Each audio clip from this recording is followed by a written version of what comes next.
Olá. Segundo o censo do IBGE de 2010, existem 2.300.000 pessoas com baixa visão e 53 mil cegas na cidade de São Paulo. Segundo a Organização Mundial de Saúde, 60% dos casos de cegueira poderiam ter sido tratados e evitados. Entre as crianças, esse índice chega a 40%. Para tentar reduzir as estatísticas, foi criado o Abril Marrom, que é o mês de prevenção e combate à cegueira. Este é o tema do programa Assembleia Debate de hoje com os nossos convidados. Dr. Suel Abujanra, ele é ex-presidente do Conselho Brasileiro de Oftalmologia. Dr. Pedro Durães Serra Carbaça, diretor do Departamento de Oftalmologia do Hospital do Servidor Público Estadual. E também o deputado Luiz Carlos Gondim, do Solidariedade. Muito obrigado pela presença de todos aqui neste programa Assembleia Debate. Doutor Suel, quantos anos de formado? 60. 60.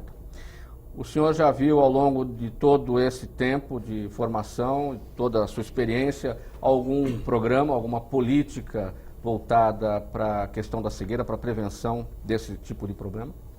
Tem várias datas de promoção da prevenção da cegueira. Infelizmente, elas não são, quer dizer, são datas comemorativas para registrar que existe a prevenção da cegueira, mas a praticidade mesmo é pouca. Então tem o Dia Nacional do Glaucoma, tem o Dia Mundial da Visão, tem o Dia do Diabetes, entendeu? Tem 8 datas comemorativas, mas elas assim acontecem ações mesmo de uma forma limitada. Qual é a razão dessa limitação? Porque tudo depende muito também da iniciativa do poder público, né? E a mídia também ajudar para conscientizar, doutrinar a população que a cegueira é evitável. Só que tem que ter a oportunidade do diagnóstico precoce e o tratamento precoce. Doutor Pedro, o senhor compartilha dessa avaliação do doutor Suel? Existem aí alguns programas, existem algumas ações, mas o efeito prático realmente não aparece. Sim, perto dos números que você já apresentou no início, as campanhas são muito pontuais, na realidade. São campanhas que iniciaram principalmente com o Conselho Brasileiro de Oftalmologia, que é a nossa entidade de classe principal, assim como a Sociedade Brasileira de Oftalmologia. Então são campanhas que se iniciam basicamente dessas entidades, mobilizam a classe política e acontece de forma isolada. Só que frente a esses números enormes que você já apresentou, fica muito difícil você resolver, ou pelo menos diminuir o problema da cegueira no país, ou no estado, ou no município, com campanhas pontuais e que não são, na realidade, uma solução temporária, mas não uma solução definitiva para o problema da cegueira. O Abril Marrom parece algo recente, o primeiro foi no ano passado, ou seja, Sim. Ainda não dá para fazer uma avaliação do alcance que as ações, naquele ano, essas ações tiveram, que alcance isso teve.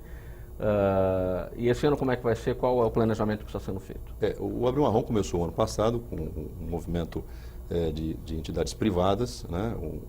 Seria um início da campanha. Esse ano nós já temos parcerias maiores da iniciativa privada, já temos o apoio das secretarias municipais, já no evento e nos ajudando em toda a logística do evento. Então, o que nós precisamos? Nós precisamos, como o doutor Suel bem disse, da mobilização da classe política e da conscientização da população sobre o problema da prevenção da cegueira. A mobilização da população é muito importante para que a classe política se mobilize também nas campanhas e nas ações públicas. Deputado Luiz Carlos Gondim, a questão da mobilização da classe política a que o doutor Pedro se referiu, qual é o papel da Assembleia Legislativa nessa questão? Bem, em primeiro lugar, fazer uma política pública realmente de prevenção à cegueira. Nós temos que fazer, já que se pode evitar muitos casos de cegueira em São Paulo, um estado rico, um estado com uma saúde praticamente organizada, os hospitais, as referências, principalmente para o atendimento oftalmológico. Então, em primeiro lugar, precisa que isso funcione. Nós temos que fazer uma política pública estadual. Existe um projeto aqui em andamento. Existe um projeto já aprovado na Câmara Municipal, onde é consciente e já temos a consciência de 53 mil pessoas cegas no estado de São Paulo, e que pelo menos desses aí, entre 60% poderia ser evitado eu acho que a média é essa, né, Suel? 60% poderia ter sido evitado essa chegar à cegueira total. Então, se você tem que a única saída para a medicina é a medicina preventiva, por que que nós vamos começar a tratar hipertensão, glaucoma, diabetes e tal? Então, vamos fazer a prevenção. Aqui, a Casa de Leis, a Assembleia Legislativa de São Paulo, tem que fazer hoje um trabalho, primeiro, para que as pessoas consigam chegar a um oftalmologista. Porque elas não estão conseguindo chegar no oftalmologista. Existe uma barreira para chegar no oftalmologista. Porque você tem, no estado, o clínico geral, no atendimento, o ginecologista, o pediatra, em todas as unidades básicas de saúde. Quando você vai para a unidade a atendimento médio, aí você deveria ter a condição que todos consigam chegar ao oftalmologista. Aqui só se chega ao oftalmologista depois dos 43 anos de idade, porque você começa a pôr a distância para você ler, e o teu braço vai ficando curto, entendeu? E o que acontece? Aí você vai no oftalmologista. É só aí que você vai ao oftalmologista. Não existe o costume do brasileiro de se fazer a prevenção oftalmológica. Se faz a prevenção, Papa Nicolau, mamografia, próstata, mas nós temos que trabalhar a prevenção, porque o número de pessoas cegas é tão grande no estado de São Paulo, e os que enxergam um pouco, que chega a quase 6 milhões, o que tem pouca visão, que nós temos que pensar, tem que ser feita a prevenção da cegueira no estado de São Paulo. Agora, deputado, a sua avaliação, agora não como parlamentar, mas como médico, o senhor não é oftalmologista, é de outra área, mas fica uma frustração de ver ações, campanhas, que não efetivamente levaram a um resultado prático? Como médico, como é que o senhor observa? Fica pela falta de investimento e das pessoas não conseguirem chegar no oftalmologista. Eu acho que vocês sabem disso. Você que é professor do servidor, o Suel foi do HC, né, do Hospital das Clínicas. As pessoas têm uma dificuldade de chegar ao médico, entendeu? E ser atendido. Então, é frustrante para nós, para mim como médico e como legislador. Então, você não se está investindo na oftalmologia. Doutor Suel, qual é a atenção que as pessoas dão de fato à saúde ocular? O deputado destacou aqui que as pessoas têm dificuldade de chegarem ao médico, e seja pela questão das deficiências da saúde pública que nós conhecemos, ou também pela falta da informação em relação à necessidade de fazer as consultas periódicas. O que é que tem peso maior, hein? O problema é a população nossa. Assim, ela é uma população pobre, carente. Ela não consegue vencer as barreiras que tem, porque ele tem que ir no UBS, o UBS tem que ser encaminhada depois para uma AME, ou uma UPA, ou qualquer outra especialidade, porque só o oftalmologista pode nos encaminhar. Antigamente era diferente. Uma pessoa lá do Dante Pazanese precisava de um exame de oftalmológico, e o próprio cardiologista pedia um exame de fundo de olho, ele vinha direto, a gente atendia. Hoje ele tem que ir na UBS, a UBS tem que marcar com o especialista chega lá, ele não tem os equipamentos. Aí vai marcar com o outro. Nessa cadeia aí de eventos, demora aí 3, 4, 6 meses, até um ano. E são pessoas pobres, que muitas vezes, não estou exagerando, não tem dinheiro para condução. Então fica aquela situação. Aqui em São Paulo é menos, mas nas cidades da periferia, assim, vizinhas a São Paulo, a coisa é séria. Nós fazemos essa parte, nós fazemos muita parte de retina, porque o problema da retinopatia diabética, degeneração macular da idade, descolamento da retina. Tem N patologias que levam à cegueira. Mas o glaucoma é uma doença silenciosa. A pessoa tem o glaucoma e não sabe que tem o glaucoma. E a maioria das vezes ele chega no oftalmologista porque não estou enxergando mais com o olho. Porque 90% não sabe que tem um glaucoma. Entendeu? Quer dizer, então é uma questão de conscientização, e o poder público tem que correr atrás da doença. Não é a regulação de encaminha para cá, encaminha para lá, aquele equacionamento da rede. Tem que equacionar a doença, de uma maneira que eles cheguem a nós. A gente tem que monitorar as doenças porque eles cheguem a nós em tempo. para a gente poder... Senhor, até se você faz o diagnóstico de uma diabetes, o que você tem que fazer? Você já tem que começar a fazer a prevenção das retinopatias diabéticas. Você já tem que começar a fazer com que aquele paciente faça, pelo menos passe uma vez por ano ou 2 vezes por ano no oftalmologista. Porque você já está ali declarado uma glicemia de 115 miligramas DL. Então você já é um diabético, entendeu? É pré-diabético. Então já começa a fazer, já tem que pedir.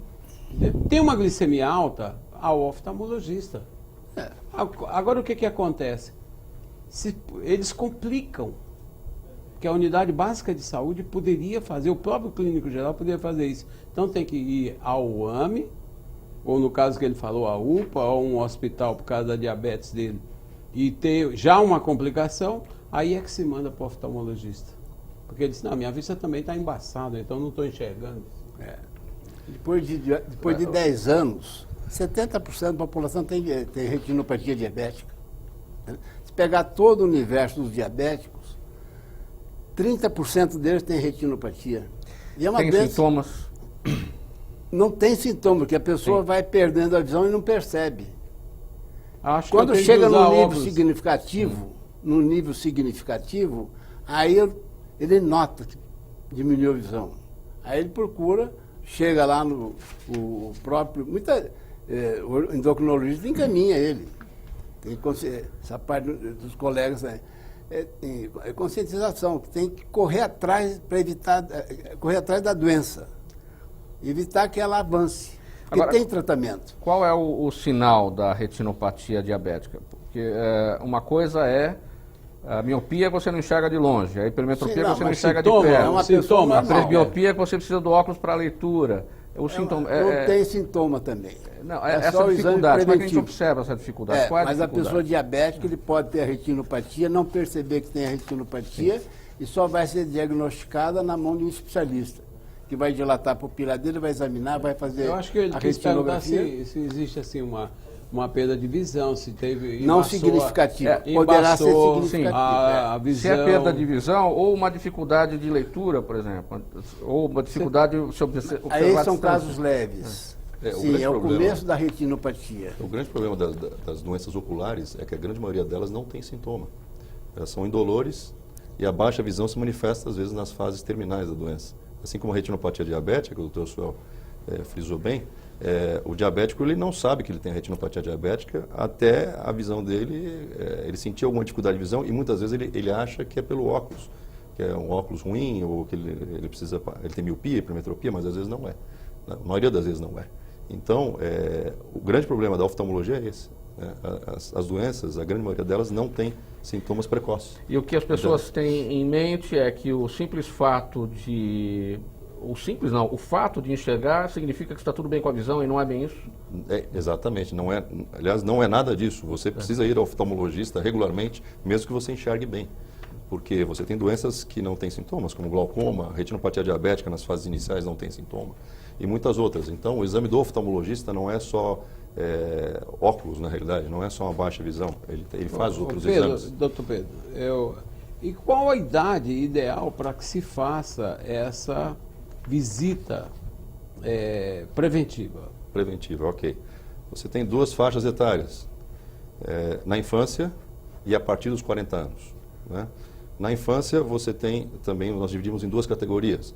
Os recém-nascidos, né, que hoje em dia você tem o teste do olhinho, que já é bastante conhecido e já é uma lei estadual, que o teste do olhinho é um teste de prevenção de várias doenças congênitas, principalmente catarata, glaucoma congênito. Então, um simples teste do olhinho é capaz de diagnosticar uma série de doenças. Então, no recém-nascido é importante o exame oftalmológico. Na idade pré-escolar, por volta dos 4, 5 anos, é importante o exame oftalmológico. E, a partir daí, na adolescência, não existe tanta prevalência de doenças, mas a partir dos 40 anos é onde existe uma grande prevalência de doenças, principalmente glaucoma e retinopatia diabética também, principalmente. Então, nós mais ou menos que achamos que recém-nascido, na infância, na idade pré-escolar e a partir dos 40 anos, são as melhores idades para que a população em geral procure o oftalmologista. Perfeito? Existem fatores que podem causar problemas de visão e até levar à cegueira, fatores do mundo moderno, coisas tecnológicas, uso excessivo de computadores, uso excessivo de tablets e celulares fora de hora. Sim. Essas coisas comprovadamente têm levado a problemas de visão? Não comprovadamente, né? Existe uma teoria que ainda não carece de comprovação, que o uso excessivo de computadores, celulares e tablets levaria a uma miopização da pessoa, da criança. Então, não é uma teoria comprovada, mas acha-se que o uso contínuo desses aparelhos, da visão de perto, durante a infância, levaria as crianças a se tornarem míopes. Não há uma comprovação, mas o que nós sabemos, tirando o fato da miopia, é que o uso excessivo leva a um cansaço visual e, obviamente, uma perda na produção, na produtividade no trabalho. Isso sim. Então, existe uma associação entre o uso excessivo do computador e uma diminuição da produtividade, um aumento do estresse, um aumento do cansaço visual. Agora, levando a patologias, a doenças oculares, já não existe uma associação direta. Quer dizer, no mínimo, essas crianças vão ter que usar aqueles famosos óculos para leitura por conta desse cansaço visual que os equipamentos vão produzir. Sim, exatamente. No mínimo, óculos para leitura, quando tiverem sintomas, ou antes dos sintomas, mesmo procurar o oftalmologista, para que se evite esses sintomas. Aqui na TV Assembleia SP, você acompanha o programa Assembleia Debate. Estamos falando sobre o Abril Marrom, que é o mês de prevenção aos casos de cegueira. Vamos para o intervalo, voltamos em seguida. Até já. Ok, gente.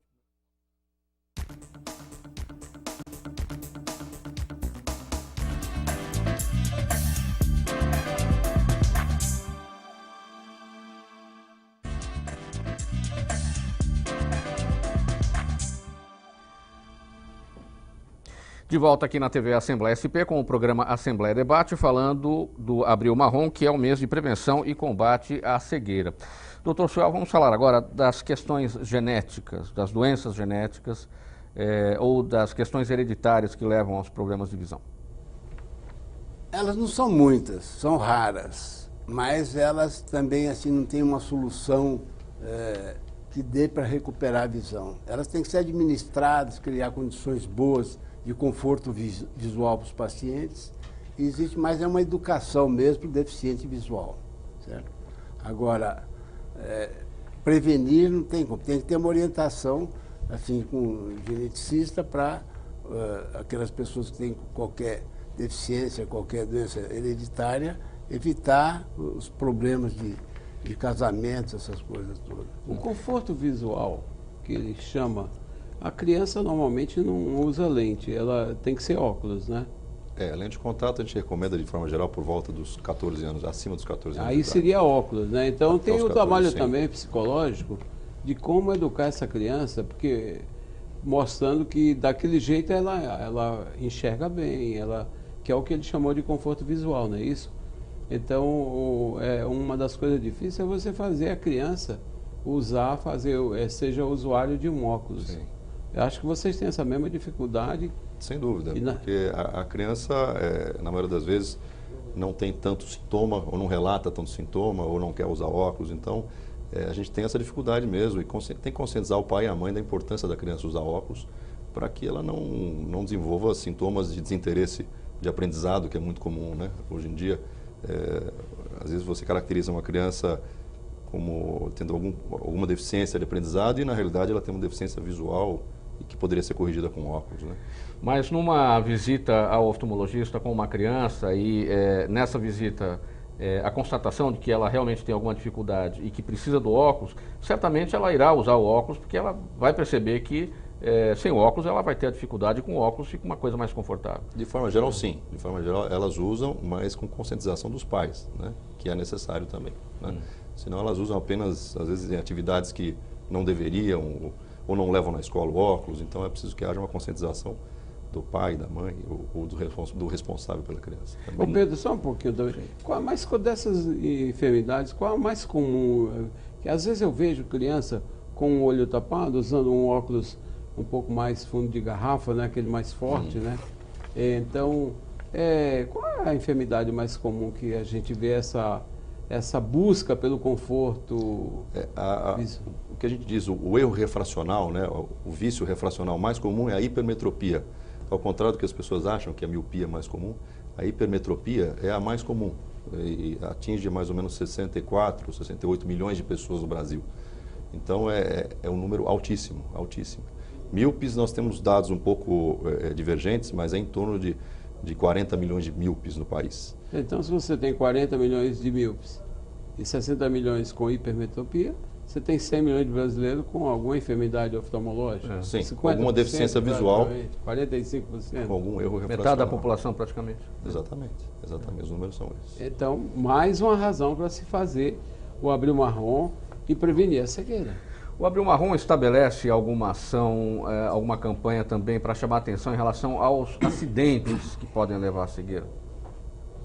Em verdade, Abril Marrom foi instituído assim, um mês comemorativo para conscientizar a população. Claro que abrange tudo. Vai depender da criatividade agora, da sociedade, no sentido, vamos ver isso, focar os problemas que podem levar à cegueira. A prevenção de cegueira, os esportes, N situações. Então, é um campo muito amplo para se agir, só que tem que ter uma iniciativa da sociedade de modo geral. Eu fui convidado já pelo Rotary, eles estão interessados, a maçonaria, Associação Comercial, a Lions, entendeu? OAB está interessado. OAB, entendeu? Então, e o CBO, o Conselho Brasileiro de Oftalmologia, está à disposição. Nós somos 19 mil oftalmologistas no país. Estamos à disposição, queremos trabalhar. O custo operacional para se fazer um exame preventivo em toda a população brasileira não é muito alto. Tipo 2, 3 bilhões, examinaria os 200 milhões, vamos supor, uma ação dessa. Só que a economia para o governo, a parte humanitária da pessoa não perder a visão, que essa é a grande conquista. Mas mesmo falando financeiramente, o custo da cegueira é muito alto. Todos os cegos, eles têm que estar na caixa. Está aposentado. Tem que ter um familiar para cuidar dele. Cuidador, né? Entendeu? Então tem coisas assim que você fica meio admirado. Claro que a gente tem que cuidar bem do cego, é que nem os aplicativos táteis que tem no chão. Tem aplicativos táteis em todas as ruas, todas as vias, todos os prédios públicos. Só que o cego não sai de casa. Quer dizer, então, gasta-se uma fábula nesses aplicativos táteis, só que a prevenção de cegueira não tem uma ação... Posso? Sim. Na realidade, o Abril Marrom, hoje, o Rotary, a maçonaria, o Lions, mas nós temos que envolver as igrejas católicas, evangélicas, espíritas. Nós temos que as pessoas, que o pastor comente, entendeu? Sobre o cego, sobre a cegueira. Multiplicar entendeu? a informação. Multiplicar a informação. Por sinal, existe uma passagem bíblica, que eu não sei agora, que é aquele cego que Jesus cura e ele passa um pouco de cuspe, cura aquela pessoa e ele passou a ver. Ela tem sentido de visão e tem sentido da pessoa abrir a cabeça para crer. Mas o que acontece? Se nós não falarmos dentro da igreja, ou dentro da maçonaria, dentro do Rotary, dentro do Lions, ou das igrejas, né, vamos falar assim, sabe o que vai acontecer? Nós vamos ficar hoje restrito ao município, passamos esse ano ao Estado, porque nós estamos assumindo esse Abril Marrom aqui na Assembleia Legislativa, e na realidade o sentido tem que ser amplo para que nós possamos fazer essa prevenção de pelo menos 60% evitar uma cegueira. Doutor Pedro, vamos fazer aqui um alerta, porque assim, o assunto é tão amplo, não é só a necessidade de ir ao oftalmologista com alguma frequência, uma vez ao ano, como ir em qualquer médico, mas assim, tem aspectos específicos. Por exemplo, comprar lentes em locais duvidosos, sim, que vendem produtos sem origem, a questão do fator ultravioleta nos óculos solares, que as pessoas não levam em consideração, compram óculos nas barraquinhas por aí. São informações que a classe médica tem, a população não tem. Nós, né, como comunicadores aqui, temos essa obrigação de passar. Eu tenho essa informação. O efeito do ultravioleta no óculos é porque o óculos ele vai impedir a passagem da claridade. Sim. A sua íris, acho que a sua pupila vai se abrir e ela vai ficar exposta aos raios ultravioletas. Não é isso? Eu estou falando alguma coisa errada. Pelo menos, vamos tentar traduzir isso para o nosso público. Na realidade, os raios ultravioleta, o VA, o VB, eles são nocivos aos olhos em várias doenças oftalmológicas. O índice de catarata aumenta com a incidência de raios ultravioletas, a degeneração macular da retina, a degeneração da retina na idade, aumenta com a exposição à luz solar. Então, você frisou muito bem a importância do uso de óculos de qualidade. Infelizmente, os custos, às vezes, levam a população... Né? Viu como tem aspectos específicos? Aspectos socioeconômicos levam a população a comprar óculos de baixa qualidade, que acabam não filtrando esses raios solares e levando a doenças oftalmológicas que poderiam ser muito bem evitáveis com óculos de qualidade, né? Eu acho que essa é uma questão fundamental. Existe um levantamento a respeito disso, de quantas doenças oculares são provocadas por óculos inadequados? Na realidade, a maioria das doenças degenerativas, principalmente da retina, tem em grande aspecto uma relação com os raios ultravioleta, né? A catarata é sabido que existe essa relação e principalmente as doenças da retina. Então a exposição, isso é fato na oftalmologia, que a exposição a raios ultravioletas geram problemas sérios no decurso da vida, e que no final é muito difícil você tratar. E como alertar a população em relação a isso? Porque é melhor comprar um óculos mais caro, claro, todo mundo tem aí as suas dificuldades econômicas, mas é melhor comprar um óculos mais caro do que correr o risco de um óculos qualquer comprado na barraquinha. Sim. E que pode ser bonito esteticamente, mas vai dar um problema ocular. Sem dúvida, a correção óptica feita com o oftalmologista e com um óculos de qualidade vai evitar uma série de doenças. Então isso é fundamental, que não basta a pessoa ir num consultório oftalmológico, sair com uma receita e comprar um óculos de baixa qualidade. Outra coisa que você tocou muito bem é o fato, principalmente, das lentes de contato também, que é um outro problema que acontece relacionado ao custo. A lente de contato, a adaptação da lente de contato é um ato médico.